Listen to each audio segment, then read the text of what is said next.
Meski hanya terdapat calon tunggal untuk pilkada di Kabupaten Empat Lawang dan Ogan Ilir, debat pasangan calon kepala daerah akan tetap digelar untuk mengetahui visi misi dari calon kepala daerah.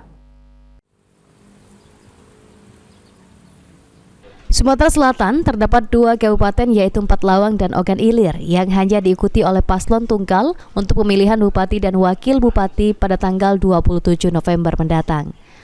Handoko, Komisioner KPU Sumatera Selatan Divisi Teknis Penyelenggara mengatakan, meski Kabupaten Empat Lawang dan Ogan Ilir hanya memiliki satu pasangan calon kepala daerah, debat pasangan calon kepala daerah di Pilkada 2024 akan tetap digelar.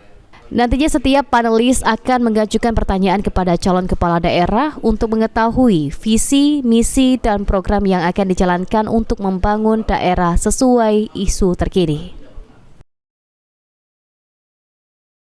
Ya, kalau tahapan kota kosong pertama debat itu tetap mereka lakukan. Karena kenapa? Karena itu bentuk upaya KPU, bentuk sosialisasi atau kampanye kepada masyarakat melalui debat. Nah, kalau debat di kota kosong yang dilakukan oleh KPU adalah ini kepada pasangan calon untuk memaparkan visi misinya, nanti diperdalam oleh penulis masing-masing tentang visi misi yang dipaparkan oleh pasangan calon di kota kosong, terutama di OI dan hari ini Empat Lawang. Ditambahkan Handoko, sebelum dilakukan debat calon kepala daerah, KPU akan membentuk tim untuk merumuskan tema debat yang akan diberikan ke setiap pasangan calon.